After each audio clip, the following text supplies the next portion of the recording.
and left the cooks and the bakers out of the story entire, as if all that building got done on an empty stomach. Garnet Junction was about to become the exception, a weathered livery barn on the edge of a small town, first light coming up behind it, a new stovepipe, smoking, a hand-painted sign over the sliding door, one word, bakery, and across the street, gathering the way towns gather, the laughter. She would keep the sign, in the end. Keep the name, too, the one they meant as a joke, and paint it proud where the whole territory could read it from a train window. But that came later. That first morning, Tess Alder stood in her flour-dusted apron in the doorway of a barn that still remembered horses, listening to a town decide what she was worth without tasting a thing. By Christmas Eve, 111 days later, the most powerful railroad in the territory would stop its first train at Garnet Junction and step down onto the platform, looking for one thing the timetable never printed. And the man who laughed loudest of all that morning would be standing in her line. Garnet Junction was a town holding its breath. The survey stakes had come through in spring, a new spur cutting up from the main line, due to arrive by winter, and every soul in town had spent the summer spending money they didn't have yet.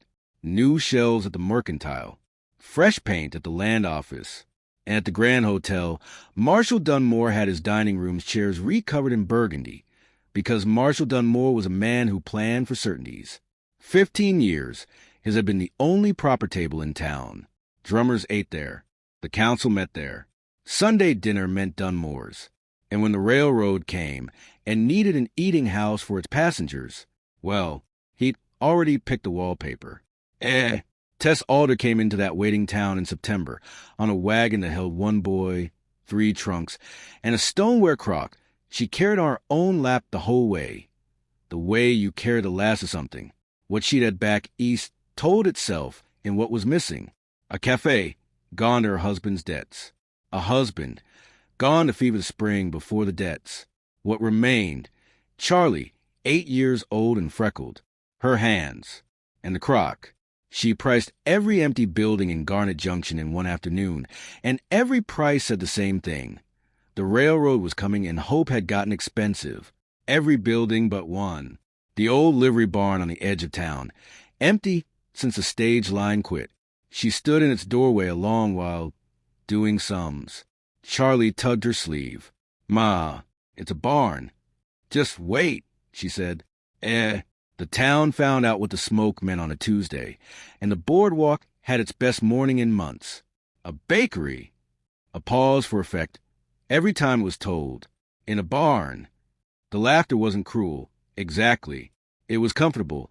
The laughter of people relieved to find someone lower on the ladder of railroad dreams than themselves. Marshall Dunmore, when it reached him over his coffee, produced the silkiest version, the one that got repeated. I admire the ambition. Truly, and the livestock certainly never complained about the cooking. The dining room laughed on cue. Opening day, Tess Alder sold nothing. Not one loaf. She fed the day's bread to Charlie, wrapped the rest of the poor box, banked her oven, and started the next batch. What the town judged from the street, it never saw from inside. Inside, the barn had been scrubbed to grain and whitewashed to the rafters. Stalls torn out. Floor stoned, the big oven set and proofed by her own hands over 10 days of trial burns. The joke was the outside.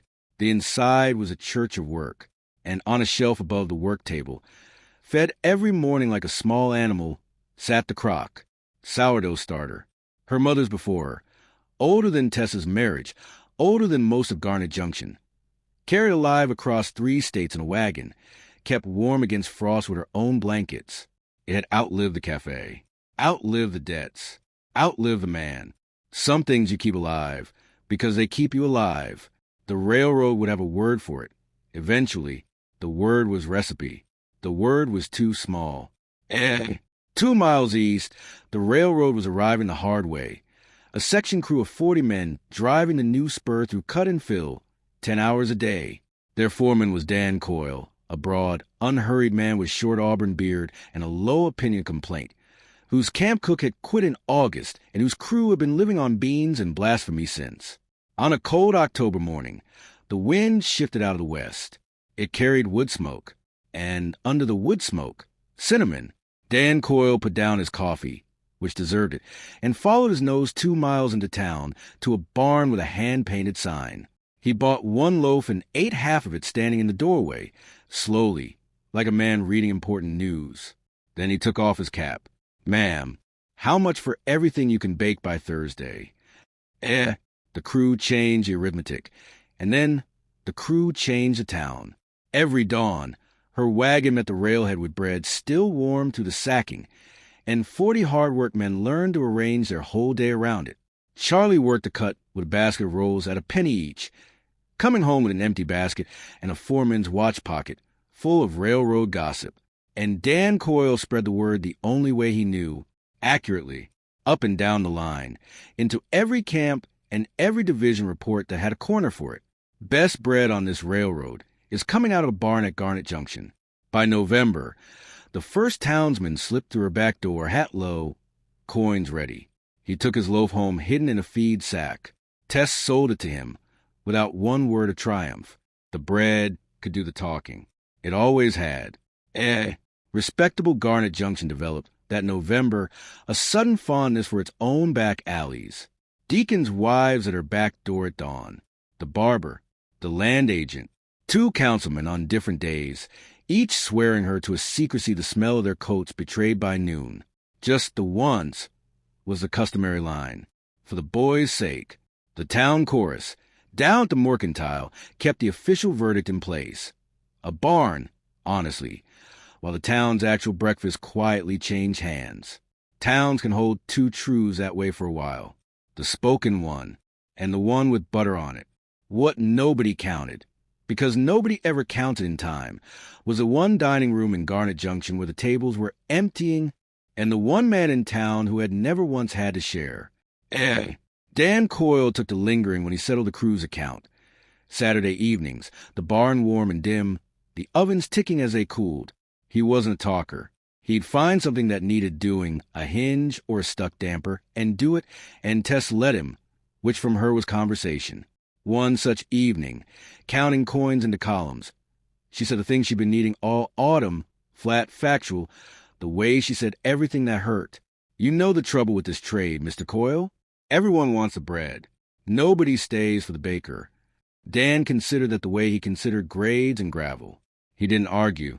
He picked up the broom instead, and swept her floor to the corners while she counted. Some men answer in the only language that's never once lied to her. Work.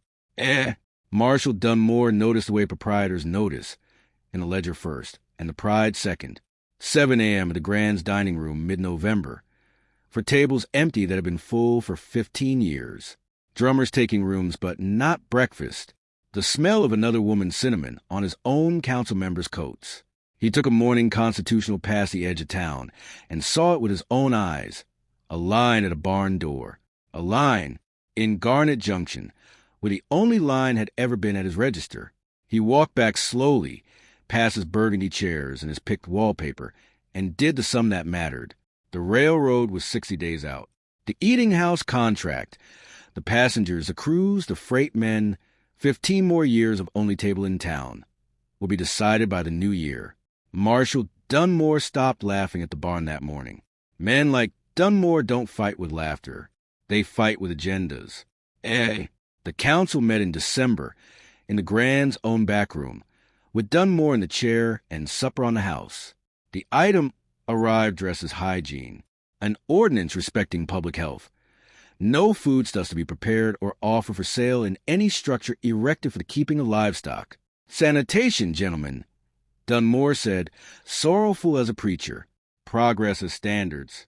The railroad will expect a town that meets them. 2 councilmen studied the tablecloth, men whose own coats had smelled of her cinnamon all month. The vote carried. Notice went up on the sliding barn door before Christmas week. 30 days to cease. And quietly, the same fortnight, the squeeze finished its work. The mill's flour, spoken for, a standing order, the Grand Hotel. The barn's owner leaned on and sorry and firm. The town had laughed at the barn. Now it legislated at it. The cold snapped down hard the week before Christmas, and for the first time since October, The big oven went to bed banked and stayed there. No flour to speak of. A notice on the door. A lease running out from under the whitewash. Charlie found her at the work table that evening and asked the question children save up all day. "Ma, are we leaving again?" Tess looked at the shelf, at the crock, fed that morning like every morning, rising patient under its cloth, older than her marriage, younger than her stubbornness. Everything else had been taken before. The cafe, the man, the town before this one. The starter had crossed 3 states anyway. "No," she said. Charlie waited. "Just wait," she said, quieter this time and mostly to herself. It was Dan Coyle who brought the 2 facts, arriving to the cold with snow on his shoulders, and no preamble, the way he delivered everything. Fact 1, learned from 10 years of building railroads. The depot's not town land, Tess. Depot grounds are company property, surveyed to the railroad. Town ordinance ends at the rail. Always has. She stood very still, hearing it. Fact 2, he was slower with, because it confessed something. Every crew wagon that's gone up the line since October carried 2 extra loaves, marked for the division car. He turned his cap in his hands. "Superintendent Pratt's been eating your bread for 2 months. I didn't put in a word for you. I put in the bread. Figured it spoke for itself. The division superintendent. The man who awarded eating houses. Arriving with the first train. Christmas Eve. At the Grand Hotel. They were dressing the windows for Christmas.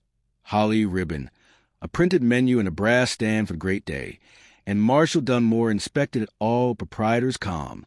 Word of the widow's troubles had reached him wearing the shape of good news. The barn matter, his maitre d' ventured, is settled then. Settled by January. Dunmore said, straightening the menu a 1/4 inch. Come the new year, that barn goes back to housing animals, and her recipe dies with the lease.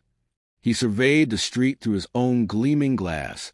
The depot at the end of it, flags going up for the first train. Railroads, Simmons deal with institutions. A last 1/4 inch. Not milkmaids. The first train was due at 4 o'clock, Christmas Eve. All of Garnet Junction planned to meet it. They came out in their church coats, the whole town, to watch history arrive on time. Bunting on the depot posts. The council in a row. Marshall Dunmore at the front in his burgundy vest. Printed menu in hand. Rehearsed welcome loaded. And at the far end of the platform, legal by 30 feet of surveyed company ground. A borrowed table, a clean cloth, and Tess Alder, standing behind everything a banked oven and borrowed flour could still do. Round loaves, seam split and golden. Cinnamon rolls in ranks. Charlie beside her in his best cap, guarding the table like a sworn deputy. The town pretended not to look. The town looked. Down the valley, right on the timetable, the whistle blew. The engine came in throwing steam halfway up the platform, and out of the division car stepped Superintendent Pratt. Silver-bearded, navy greatcoat, a man built out of schedules. Dunmore advanced, hand out, welcome flowing. The Grand's hospitality. The tour. The menu. Printed. Pratt shook the hand, took the menu, was gracious, and the moment tilted Dunmore's way. 15 years of certainty settling in for 15 more. Then the superintendent paused, lifted his chin, and sniffed the cold air like a hound changing cases. "Gentlemen," he said to the platform at large, "before anything else," he held up one glove finger, "who on this platform bakes the sourdough my section crews have been fighting over since?"